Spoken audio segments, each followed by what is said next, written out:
जय हिंद। आज 27 जनवरी का करंट अफेयर देखेंगे और साथ ही साथ स्टैटिक जीके भी इसको देखते हुए चलेंगे। तो चलते हैं पहले प्रश्न की ओर। पहला प्रश्न रहा, हाल ही में किस राज्य ने बेटी बचाओ बेटी पढ़ाओ योजना के तहत पंख अभियान की शुरुआत की है?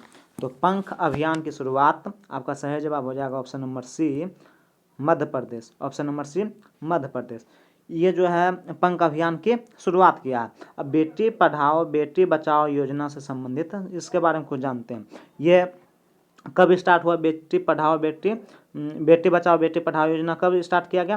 तो ये स्टार्ट हुआ 22 जनवरी 2015 को। 22 जनवरी 2015 को ये शुरू हुआ। कहाँ से? हरियाणा के पानीपत से जो है ये शुरू किया गया। अब इसमें जो है मध्य प्रदेश का भी सीएम है। कौन सा है मध्य प्रदेश का सीएम? कौन है? तो मध्य प्रदेश का सीएम शिवराज सिंह चौहान, मामा की नगरी शिवराज सिंह चौहान। यहाँ का राज्यपाल मध्य प्रदेश का कौन है? तो आनंदीबेन पटेल है। नेक्स्ट प्रश्न की ओर चलते हैं और आपका अगला प्रश्न रहा, अभी लल्लन टॉप बातें हैं। लल्लन टॉप बात में कहता है कि टाइगर स्टेट किसे कहते हैं? तो टाइगर स्टेट एमपी यानी मध्य प्रदेश को ही टाइगर स्टेट कहते हैं। टाइगर स्टेट मध्य प्रदेश को कहते हैं, एमपी को। नेक्स्ट है, अंतर्राष्ट्रीय बालिका दिवस कब मनाया जाता है? तो अंतर्राष्ट्रीय बालिका दिवस 11 अक्टूबर को मनाया जाता है, 11 अक्टूबर को। जबकि राष्ट्रीय बालिका दिवस बोलेगा तो राष्ट्रीय बालिका दिवस 24 जनवरी को मनाया जाता है। गौर से समझिएगा, इसको लिख लीजिएगा कि अंतर्राष्ट्रीय बालिका दिवस 11 अक्टूबर और राष्ट्रीय बालिका दिवस 24 जनवरी को मनाया जाता है। नेक्स्ट है, भारत का पहला ई अपशिष्ट क्लिनिक कहाँ खोला गया? तो भारत का पहला ई अपशिष्ट क्लिनिक मध्य प्रदेश में खोला गया है, एमपी में। नेक्स्ट है, खजुराहो के मंदिर का निर्माण किसने करवाया था? तो खजुराहो के मंदिर का निर्माण चोल शासकों ने करवाया, चोल शासकों ने करवाया है। नेक्स्ट प्रश्न की ओर चलते हैं और आपका अगला प्रश्न रहा, हाल ही में मार्सेलो रेबेलो डी सोसा को किस देश के राष्ट्रपति के रूप में चुना गया? मार्सेलो रेबेलो डी सोसा को पुर्तगाल, ऑप्शन नंबर बी आपका हो जाएगा, पुर्तगाल का जो है पुनः राष्ट्रपति के रूप में इसे नियुक्त किया गया। अब पुर्तगाल आ गया तो पुर्तगाल के बारे में समझते हैं। तो वास्को डी गामा कहाँ के थे? पुर्तगाल के थे। वास्को डी गामा कहाँ के थे? पुर्तगाल के थे, जिन्होंने भारत का खोज किया। कब? 1498 ईस्वी में। ये सबसे पहले भारत में कहाँ आया था? तो केरल में आया था, केरल के कालीकट बंदरगाह पर। इसका कौन सा शासक उस समय था जो कि इसका मतलब कि इनका आदर सम्मान किया था? तो जैमोरिन था भारत का उस समय शासक। वो केरल का जो है उसमें केरल का प्रांत था। तो उस समय यहाँ का शासक जैमोरिन था, जिन्होंने इसका जो है सम्मान किया। पुर्तगाल का ही एक फुटबॉलर है, नामी फुटबॉलर कौन? तो ये रोनाल्डो जो है, क्रिस्टियानो रोनाल्डो, यहाँ फुटबॉल का जो है खिलाड़ी है, पुर्तगाल का है। पुर्तगाल का राजधानी कहाँ है? तो पुर्तगाल का राजधानी लिस्बन है। पुर्तगाल का राजधानी लिस्बन है पुर्तगाल का राजधानी। नेक्स्ट प्रश्न की ओर चलते हैं। नेक्स्ट प्रश्न आपका अगला प्रश्न आपका रहा, हाल ही में भारत पर्व 2021 का उद्घाटन किया गया। भारत पर्व 2021 का उद्घाटन किया गया। यह पर्व किस मंत्रालय के तत्वावधान में आयोजित किया जाता है? तो आपका सही जवाब हो जाएगा ऑप्शन नंबर बी, पर्यटन मंत्रालय के जो है ये अंतर्गत आता है, तत्वबोधन समाज। अब ये जो है इसका उद्घाटन किसने किया? तो इसका उद्घाटन जो है उद्घाटन इसका किसने किया? तो इसका उद्घाटन ओम बिरला किया है।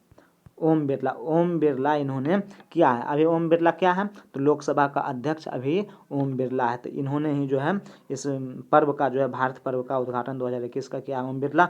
ये कब से कब होगा भारत पर्व? तो 26 जनवरी से 31 जनवरी तक होता है। 26 जनवरी टू 31 जनवरी तक ये होता है। इसका उद्देश्य क्या है? इस पर्व का, भारत पर्व का उद्देश्य क्या है? तो इसका उद्देश्य जो है, पहला उद्देश्य तो देशभक्ति भावना जगाना, अपने अंदर जो है देशभक्ति भावना जगाना। और दूसरा उद्देश्य इस पर्व का है कि अपने संस्कृति को, धार्मिक को बनाए रखना, एकता प्रसार करना, अपने संस्कृति को बनाए रखना। नेक्स्ट प्रश्न की ओर चलते हैं। तो आपका सही जवाब क्या हो जाएगा? पर्यटन मंत्रालय, ऑप्शन नंबर बी। नेक्स्ट प्रश्न की ओर चलते हैं। और आपका अगला प्रश्न आ गया लल्लन टॉप बात। लल्लन टॉप बात, लल्लन टॉप आपका बात है कि भारत के पहले लोकसभा अध्यक्ष कौन है? तो भारत के पहला लोकसभा अध्यक्ष कौन था? पहला लोकसभा अध्यक्ष जीबी मालवंकर, गणेश वासुदेव मालवंकर। क्या हो जाएगा? जीबी मालवंकर, जेबी मालवंकर, जीबी मालवंकर। कहता है भारत की पहली महिला लोकसभा अध्यक्ष, तो पहली महिला लोकसभा, महिला में बोलेगा तो मीरा कुमार, मीरा कुमार। नेक्स्ट है आपका कि संयुक्त बैठक की अध्यक्षता कौन करता है? तो संयुक्त बैठक की अध्यक्षता कौन करता है? ये लोकसभा अध्यक्ष करता है, लोकसभा स्पीकर करता है, स्पीकर करता है। उसके बाद है लोकसभा का उल्लेख किस अनुच्छेद में है? तो लोकसभा का उल्लेख, तो इसको याद रखो, सरला, सरला करला, सरला, ट्रिक है। सरला, सो से संसद, रो से राज्यसभा और लो से लोकसभा। ये होता है 79, यहाँ देख लेते हैं। सरला, सो रो ला, सरला। ये 79 संसद का चर्चा है, 79। राज्यसभा का चर्चा है किसमें? राज्यसभा का है 80 में और लोकसभा का है 81 में, 81। तो ये आपका ट्रिक रहा है सरला, यानी कि संसद, सो से संसद, संसद का 79, रो से राज्यसभा, राज्यसभा का 80 और लो से लोकसभा, तो लोकसभा का 81। चलते हैं अगले प्रश्न की ओर। तो आपका सही जवाब क्या हो जाएगा? इसमें सब हो गया। नेक्स्ट है आपका हाल ही में पद्म पुरस्कार 2021 की घोषणा की गई है। इस घोषणा के अनुसार किसे पद्म भूषण से सम्मानित किया गया है? तो पद्म भूषण से सम्मानित जो किया गया है, आपका सही जवाब हो जाएगा option number D, Tarun Gogoi. 2021 में तरुण गोगोई को जो है सम्मानित किया गया। तरुण गोगोई कौन था? तो तरुण गोगोई असम का ये सीएम रह चुका है, असम का सीएम रह चुका है। अब टोटल जिसको जिसको जो है पद्म 2021 का जो पुरस्कार घोषित हुआ है, उसके बारे में जान लेते हैं कि किसको पद्म भूषण दिया गया है, किसको जो है पद्म विभूषण दिया गया है। तो टोटल इसमें कितना, ये पद्म पुरस्कार में 2021 में टोटल कितने व्यक्तियों को दिया गया है? तो टोटल पुरस्कार जो था 119 टोटल को दिया गया, 119 को। किसके द्वारा दिया जाता है, घोषित किया जाता है? तो राष्ट्रपति के द्वारा घोषित किया जाता है। कब? तो 26 जनवरी को। अब इसमें जो है 119 में पद्म विभूषण 7 व्यक्ति को मिला, पद्म विभूषण 7 व्यक्ति। नेक्स्ट था कि पद्म भूषण, तो पद्म भूषण 10 व्यक्ति को, और नेक्स्ट जो शेष बच गया उसे पद्म श्री मिला, कितना? 102 पद्म श्री कितना को मिला? 102 को मिला है। तो नेक्स्ट प्रश्न क्यों, आपका सही जवाब क्या हो जाएगा? तरुण गोगोई। चलते हैं आगे आपका आ गया। हाँ देखिए यहाँ पद्म विभूषण जो 7 व्यक्तियों को मिला है 2021 में, किसको किसको मिला है तो देख लीजिए आपके सामने है स्क्रीन पर। शिंजो आबे को, जो कि जापान के प्रधानमंत्री थे, अभी वहाँ का प्रधानमंत्री हट गया, अभी प्रधानमंत्री वहाँ का कौन है? योशिहिदे। नेक्स्ट है SP बाला सुब्रमण्यम, इसको मरने के उपरांत मिला है। इन्होंने एक गाना गाया था, कबूतर जा जा जा, कबूतर जा जा जा। ऑप्शन ये कला के क्षेत्र में तमिलनाडु के हैं। नेक्स्ट है, सबको याद नहीं रखना है। एक हो गया शिंजो आबे, एक सुदर्शन साहू, ये 7 नंबर सुदर्शन साहू को मिला है, सुदर्शन साहू को। और एक एक SP बाला सुब्रमण्यम याद रखना है। और नरेंद्र सिंह का पानी एक याद रखना है, नरेंद्र सिंह का पानी। ये ऑप्टिकल फाइबर के बारे में बताया था, साइंस एंड इंजीनियरिंग से है ये नरेंद्र सिंह का पानी। चलते हैं आगे प्रश्न की ओर।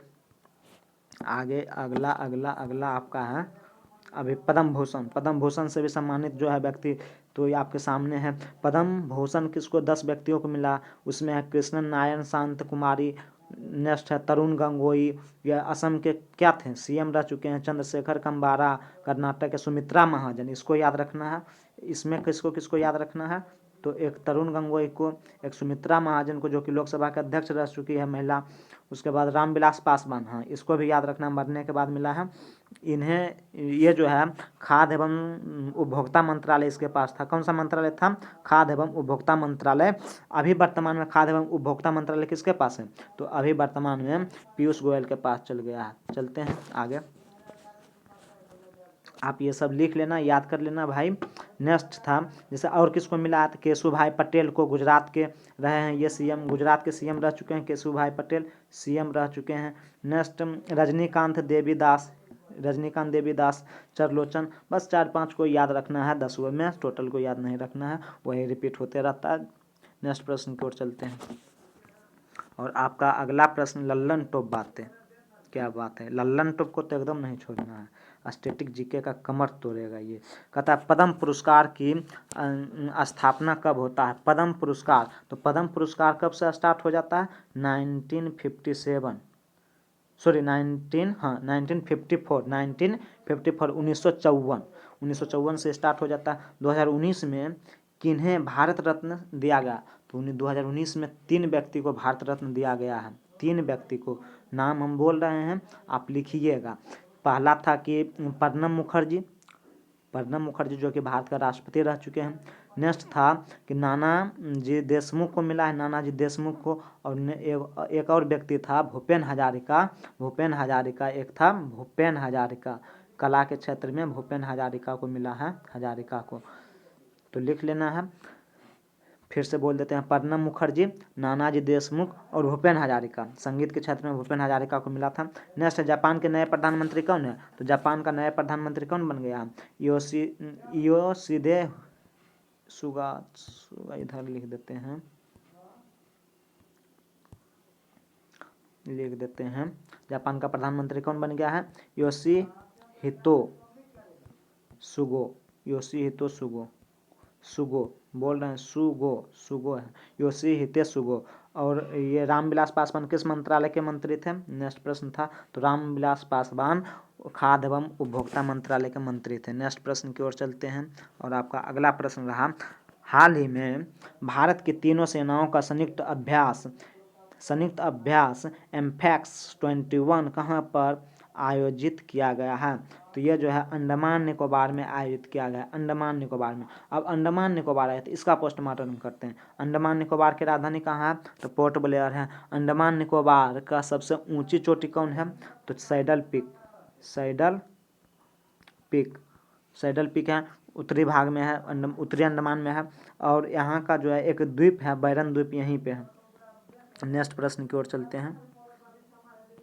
नेक्स्ट है आपका, तो इसमें आपका सही जवाब क्या हो जाएगा, Andaman Nicobar, option number B.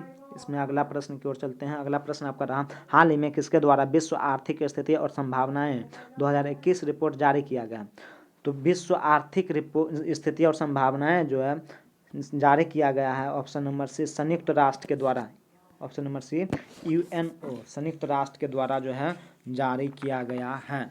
तो इसमें अब यूएनओ के बारे में कुछ समझ लेते हैं। यूएनओ को जिसका स्थापना कब हुआ था, 24 अक्टूबर 1945 को, 24 अक्टूबर 1945 को इसका जो है स्थापना हुआ।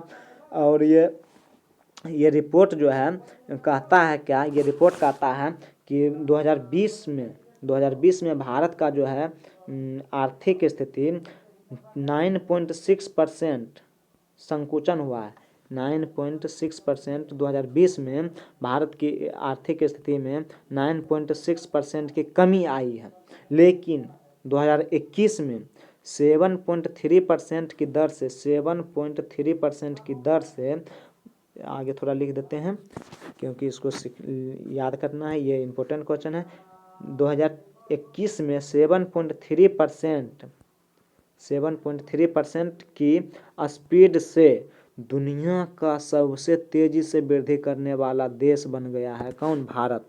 तो इसको याद रखना है, किसके अनुसार, संयुक्त राष्ट्र के अनुसार। अगला प्रश्न आपका है बाबू कि हाल ही में केंद्रीय मंत्री निर्मला सीतारमन ने दिल्ली के इतर मतलब दिल्ली के बाहर किस शहर में nation company law appellate tribunal NCLAT की बेंच का उद्घाटन किया है, तो आपका सही जवाब हो जाएगा ऑप्शन नंबर ए, चेन्नई में जो है इन्होंने उद्घाटन किया है। नेक्स्ट प्रश्न की ओर चलते हैं। हैदराबाद है, तो हैदराबाद कहाँ स्थित है, हैदराबाद स्थित कहाँ है, किस नदी पर, तो मूसी नदी के किनारे स्थित है हैदराबाद। बेंगलोर सिलिकॉन सिटी कहा जाता है, सिलिकॉन सिटी बेंगलोर। और केरल को क्या कहते हैं? केरल को तो साइलेंट वैली कहते हैं, बेंगलोर को सिलिकॉन सिटी कहते हैं। नेक्स्ट चलते हैं, अगला आपका है लल्लन टॉप बात। नेक्स्ट है बृहदेश्वर मंदिर कहाँ स्थित है? तो बृहदेश्वर मंदिर कहाँ स्थित है? तो तमिलनाडु में स्थित है, तमिलनाडु में स्थित है। नेक्स्ट है मदुराई किस नदी पर स्थित है? तो मदुराई वैगई नदी पर स्थित है। मंदिरों का शहर मदुराई वैगई नदी पर स्थित है। कोरोमंडल कौन सा तट है? तो कोरोमंडल तट किधर है? तो देखिए कोरोमंडल तट जो है, कोरोमंडल तट ये जैसे कि भारत का मानचित्र है, ये जो है ये वाला तट कोरोमंडल तमिलनाडु का जो भाग है यही कोरोमंडल है। और इधर मालाबार का तट गोवा केरल के तरफ मालाबार के तट और तमिलनाडु के तरफ को कोरोमंडल। तो तमिलनाडु के तरफ कोरोमंडल तट कहाँ है? तमिलनाडु के तरफ है। नेक्स्ट है दक्षिण का मैनचेस्टर। तो दक्षिण का मैनचेस्टर कोयम्बटूर को कहते हैं, कोयम्बटूर को लिख लेना है, कोयम्बटूर को। नेक्स्ट प्रश्न की ओर चलते हैं और आपका अगला प्रश्न आपका, हाँ एक जोक सुनिए, आ गया है आपका अगला प्रश्न। बच्चा ठीक हूँ, बुजुर्ग पढ़ाई कैसे चल रही है? बच्चा बिल्कुल आपकी जिंदगी की तरह। बुजुर्ग मतलब? बच्चा भगवान भरोसे। वाह रे भाई वाह। नेक्स्ट की ओर चलते हैं, अगला प्रश्न आपका रहा, हाल ही में सड़क परिवहन एवं राजमार्ग मंत्रालय ने ग्रीन टैक्स के प्रस्ताव को मंजूरी दी है। इसमें किन वाहनों को छूट प्रदान की गई है? तो आपका तो आंसर हो जाए, पहले इसका पोस्टमार्टम करते हैं तब आंसर बताते हैं। पोस्टमार्टम पहले किया जाए। सड़क एवं परिवहन मंत्रालय कौन है अभी? सड़क एवं परिवहन मंत्रालय नितिन गडकरी है, नितिन गडकरी है। सड़क एवं परिवहन मंत्रालय नितिन गडकरी है। इन्होंने जो है ग्रीन टैक्स लगाया और किस पर लगाया, किस वाहन पर? तो जो वाहन पुराना है, कितना पुराना है, 8 वर्ष पहले का है वाहन, उस पर इन्होंने ये टैक्स लगा दिया है। और कितना दिया जाएगा इसके अंदर टैक्स? तो रोड का जो टैक्स होगा उसका 10 से 15%, रोड टैक्स का 10 से 25%, रोड टैक्स का 10 से 25% इसमें जो है टैक्स दिया जाएगा। किस टैक्स में? ग्रीन टैक्स में दिया जाएगा। और इससे जो पैसा अर्जित होगा उसका उपयोग कहाँ किया जाएगा? तो उसका उपयोग जो है प्रदूषण को खत्म करने में किया जाएगा। जो प्रदूषण उत्पन्न होगा उसको खत्म करने के लिए उस पैसे को जो टैक्स जो ग्रीन टैक्स के अंतर्गत आएगा उसका प्रयोग किया जाएगा। तो इसका आंसर आप बता देते हैं, इसका आंसर क्या हो जाएगा? ऑप्शन नंबर बी, कृषि वाहनों। किसमें? किसानों के वाहन को जो है छोड़ दिया, किसानों के गाड़ी को छोड़ दिया है। और कबाड़ा में इसके अनुसार कब चल जाएगा गाड़ी? तो 15 साल से पुराना रहेगा तो वो कबाड़ा में गिनती आ जाएगा। नेक्स्ट प्रश्न की ओर चलते हैं, अगला प्रश्न है, हाल ही में व्यक्तिगत श्रेणी में सुभाष चंद्र बोस आपदा प्रबंधन पुरस्कार 2021 किसे प्रदान किया गया? यानी कि 2021 में जो है सुभाष चंद्र बोस आपदा प्रबंधन पुरस्कार दिया गया है, किसे दिया गया? तो 2000 ये कब से दिया जा रहा है? तो ये 2019 से दिया जा रहा है। ये कब से दिया जा रहा है? तो 2019 से दिया जा रहा है। तो 2019 में किसको दिया गया था? तो 2019 में मुन्ना कुमार सिंह को दिया गया था 2019 में। अब जो है अभी यानी 2020 में किसको दिया गया था? राजेंद्र कुमार भंडारी को 2020 में दिया गया। याद रखिएगा, राजेंद्र कुमार भंडारी 2020 में, और 2000 ये कितना में है? 2019। तो चलते हैं नेक्स्ट प्रश्न की ओर चलते हैं और सुभाष चंद्र बोस के बारे में भी कुछ बोल देते हैं। सुभाष चंद्र बोस के बारे में, जैसे कि ये जो है सुभाष चंद्र बोस ने कौन सा कांग्रेस के अधिवेशन में भाग लिया? तो 1938 यानी कि हरिपुरा अधिवेशन जो हुआ इसमें ये सुभाष चंद्र बोस ने भाग लिया। और इन्होंने फॉरवर्ड ब्लॉक की स्थापना किया सुभाष चंद्र बोस ने कब? 1939 में इन्होंने फॉरवर्ड ब्लॉक की स्थापना किया। और इन्होंने जो है एक आज़ाद हिंद फौज की स्थापना 1942 में हुआ। उसकी कमान किसने संभाला? तो सुभाष चंद्र बोस ने संभाला था। आज़ाद हिंद फौज की कमान किसने संभाला? सुभाष चंद्र बोस ने। नेक्स्ट प्रश्न की ओर अब चलते हैं। उम्मीद करते हैं कि बातें हम जो बोल रहे हैं उसको आप नोट करते होंगे। ताकि आपको भी फायदा हो। ये एनटीपीसी को लेते हुए और 2021 का प्रत्येक एग्ज़ाम के लिए जो है ये रामबाण साबित होगा। जो सीरीज चल रहा है ये प्रत्येक दिन हम शाम तक में वीडियो डाल देते हैं करंट अफेयर का, और ये देखिएगा एग्जाम में लल्लन टॉप जो बातें हैं ये तो टकराता है। ये एग्जाम में एनटीपीसी में तो प्रत्येक दिन कुछ ना कुछ टकरा रहा है इससे। नेक्स्ट है लल्लन टॉप बात, फॉरवर्ड ब्लॉक की स्थापना कब हुई थी? तो फॉरवर्ड ब्लॉक की स्थापना 1939 में यानी कि 1939 में किया गया। हरिपुरा अधिवेशन कब स्थापित हुआ? हरिपुरा 1938 में हुआ। पराक्रम दिवस कब मनाया जाता है? हाँ, पराक्रम दिवस भी जो है ये सुभाष चंद्र बोस के जयंती पर जो है मनाया जाता है पराक्रम दिवस। नेक्स्ट प्रश्न की ओर चलते हैं। ये कब मनाया जाता है? जनवरी में मनाया जाता है।